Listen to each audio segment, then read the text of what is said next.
अजीज़ो खुदा के कलाम की एक और प्रोफेसी हमारी आंखों के सामने पूरी हो रही है। And as it was in the days of Noah so shall it be also in the days of the son of man. जैसा नूह के दिनों में हुआ था वैसा ही इब्ने आदम के आने पर यानी कि यीशु मसीह की दूसरी आमद के ऊपर भी बिल्कुल वही हो रहा होगा जैसा नूह के दिनों में हुआ था। नूह के दिनों में क्या हुआ था जी? They did eat, they drank, they married wives, they were given in marriage until the day that Noah entered into the ark and the flood came and destroyed them all।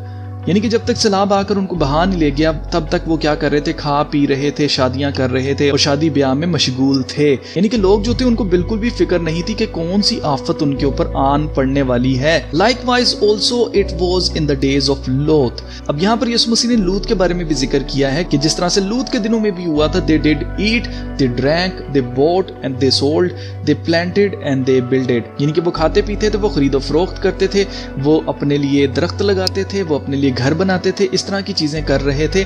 But the same day that लोथ went out of Sodom, it rained fire and brimstone from heaven and destroyed them all. Even thus shall it be in the day when the Son of Man is revealed। अब यहाँ पर यीशु मसीह ने लूत का जिक्र क्यों किया है? लूत का जिक्र यहाँ पर इसलिए किया गया है क्योंकि लूत सदूम और अमूरा के इलाका में रह रहे थे जहाँ पर क्या थी?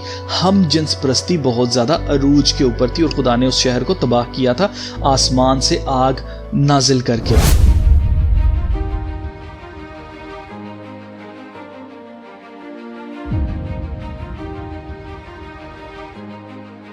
तो अजीजों, इस साल 2024 के अंदर टोरंटो के अंदर एक प्राइड जो परेड है वो की गई है जिसके अंदर लोग बिल्कुल नंगे, जी हाँ बिल्कुल अपने तन के ऊपर उन्होंने कोई कपड़ा नहीं पहन रखा था। और आप नोट करें कि ऐसी ये परेड थी जिसके अंदर बच्चों को लाया गया था। ये फैमिली परेड रखी गई थी लेकिन उसके अंदर क्या काम किए गए हैं?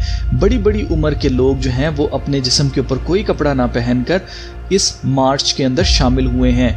अब ये सब कुछ देखकर लोग बहुत ज्यादा गमो गुस्से का इजहार कर रहे हैं। मुझे नहीं समझ आ रही क्यों कर रहे हैं, जबकि हम जिन्स प्रस्ती इट्सेल्फ गुनाह है, उसको गुनाह ही नहीं कंसीडर किया जा रहा। बस ये कंसीडर किया जा रहा है कि जी बच्चे थे वहां पर इसलिए ये जो है वो नंगे हो के इस तरह से घूम रहे थे तो ये अच्छी बात नहीं है। मतलब हम जिन्स प्रस्ती, आदमी का आदमी के साथ सोना, औरत का औरत के साथ सोना जो है वो जस्टिफाइड है, लेकिन बच्चों को जो है इनकी बरहनी दिखाना वो जस्टिफाइड नहीं है। बच्चों का भी मैं आगे चलकर आपको बताता हूँ कि इन्होंने बच्चों को ये सब नंगपुना जो है वो क्यों दिखाया है, उसकी रीजन है। रीजन क्या है जी, वो मैं आगे चलकर आपको बताता हूँ। अब जो लोग समझते हैं कि नहीं जी ये सिर्फ कहानियां हैं, बाइबल के अंदर सदूम और अमूरा जैसी कोई जगह ही नहीं थी, मौजूद ही नहीं थी, तो जनाब आप देख लें कि जी आर्कियोलॉजिस्ट जो हैं उन्होंने उस जगह को फाइंड आउट कर लिया है जिसका नाम सदूम और अमूरा है। और उनका मानना है कि सदूम और अमूरा जो तबाह हुआ है वो आग और सल्फर से हुआ है, यानी कि जल कर तबाह हुआ है। उसके बाकियात जो मिले हैं उसके अंदर से अभी भी सल्फर की बू आती है, जो कि ज्यादातर कब आती है? जब किसी चीज को जलाया जाता है, जलने की बू। तो बाइबल के अंदर कोई कहानियां, ये कोई फेरी टेल्स नहीं है, ये हकीकी जगहें मौजूद हैं। जिन जिन जगहों के जिक्र किए गए हैं वो हकीकत में अपना वजूद रखती हैं और उन जगहों के बारे में जो कुछ लिखा है वो सब कुछ 100% सच लिखा हुआ है। और अगर किसी को जरा सा भी शक हो तो वो बस इसराइल जाकर यहूदियों को देख ले तो उनको समझ आ जाएगी कि यस इसराइल एग्जिस्ट करता है, यहूदी भी एग्जिस्ट करते हैं और इसी तरह से उनका खुदा भी एग्जिस्ट करता है। बाइबल के अंदर जितना कुछ भी लिखा है वो सब कुछ क्या है? सच है। और जैसा मैंने आपको बताया कि ये अब जो मार्च की गई है उसके अंदर ऐसे जो नंगे लोग आए हैं उन्होंने बच्चों को अपना नंगपुना क्यों दिखाया, उसकी मेन रीजन मैं आपको बताना चाहता हूँ। रीजन ये है कि पिछले कुछ सालों से कोशिश की जा रही है कि जो बच्चे हैं उनको तालीम दी जाए स्कूलों के अंदर, खास तौर से कि वो अपना जो जेंडर है उसको खुद सिलेक्ट कर सकते हैं। यानी कि अगर आप गलती से एक मर्द पैदा हो गए हैं तो एक लड़का जो है वो अपनी मर्जी से क्या कर सकता है? लड़की बन सकता है। यानी कि स्कूलों के अंदर क्या बच्चों को एजुकेशन दी जा रही है कि तुम लड़का अगर बन गए हो गलती से और तुम लड़की बनना चाहते हो तो तुम अपना ऑपरेशन करा सकते हो, तुम्हें कोई नहीं रोकेगा। और ये सारा सिचुएशन जो है हमें यूरोप की कंट्रीज के अंदर, अमेरिका के अंदर, कनाडा के अंदर हमें देखने को मिलता है कि वहां पर अगर बच्चे के साथ जरा सी ऊंची आवाज में आप बात करते हैं तो बच्चा फौरन पुलिस को कॉल करता है, जिसका क्या मतलब है कि बच्चे स्टेट पाल रही है। माँ बाप का अपने बच्चों के ऊपर कोई इख्तियार नहीं है और माँ बाप अपने बच्चों को इस बुराई से बिल्कुल नहीं बचा सकते हैं। तो ये हम किस तरफ लीड हो रहा है, ये सब कुछ किस तरफ जा रहा है? बाइबल की प्रोफेसी तो पूरी हो रही है और हमें पता चल रहा है कि यीशु मसीह की दूसरी आमद बहुत ज़्यादा करीब आ गई, लेकिन बच्चों का इससे क्या लेना देना है? बच्चों का लेना देना ये है अजीज़ों, आपको याद होगा मैंने एक वीडियो कवर की थी पिछले चैनल के ऊपर, यूरोप के अंदर बच्चों को खुद लज्जती जो है वो स्कूल के अंदर सिखाई जा रही है। यानी कि उनको बताया जा रहा है कि तुम अपने प्राइवेट जो पार्ट हैं उनको कैसे तुम्हें छूना चाहिए। यानी कि बच्चों को खुद लज्जती जो है वो सिखाई जा रही है स्कूल्स के अंदर। क्यों सिखाई जा रही है? तो जनाब ऐसे मॉन्स्टर्स इस दुनिया के अंदर रहते हैं जिनकी उम्रें अगर आप उनकी शक्लें देखें तो चपेड़े मारने का आपका दिल करेगा। इतनी बड़ी बड़ी एज के लोग, और उनका दिल करता है कि छोटे छोटे बच्चे, 8-8 साल के बच्चे, 12-12 साल के बच्चे जो हैं वो उनको सोने के लिए मिल जाएं। जी हाँ, मैंने आपसे जो कहा है वो मैं हवा में बात नहीं कर रहा हूँ।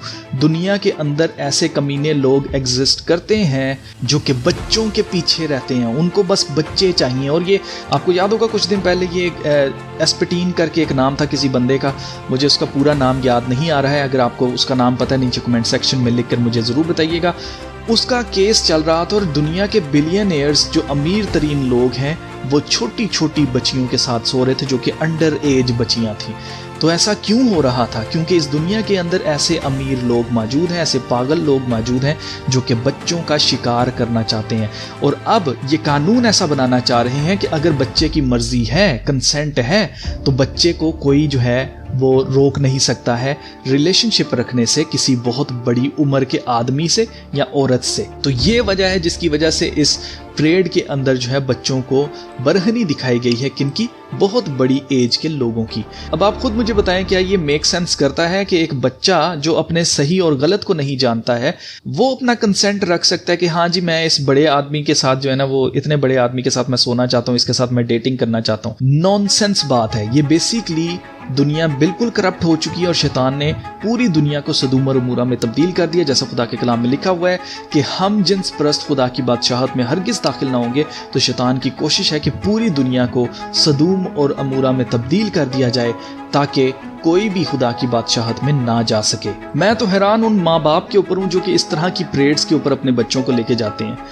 खुदा के कलाम में लिखा है कि लड़के की उस राह पर तरबियत कर जिस पर उसको चलना है, क्योंकि वो बूढ़ा होकर भी हरगिज उससे ना मुड़ेगा। अगर बचपन के अंदर किसी बच्चे के साथ कुछ गलत हो जाता है तो पूरी ज़िंदगी उसकी पर्सनैलिटी का वो हिस्सा बन जाता है। यानी कि अगर बचपन में ही किसी बच्चे को गलत रास्ते के ऊपर लगा दिया जाता है तो वो बूढ़ा होकर भी उससे हरगिज ना मुड़ेगा। इसलिए बहुत ज़रूरी है कि माँ बाप अपने बच्चों को महफूज करें, उनकी तरबियत करें इससे पहले कि वो बड़े हो जाएं और फिर वो चीज़ें, वो आदतें इतनी पक्की हो जाएं कि वो कभी भी उससे छुटकारा हासिल ना कर पाएं। तो अज़ीज़ों, आपको बिल्कुल भी किसी के ऊपर ट्रस्ट करने की ज़रूरत नहीं है।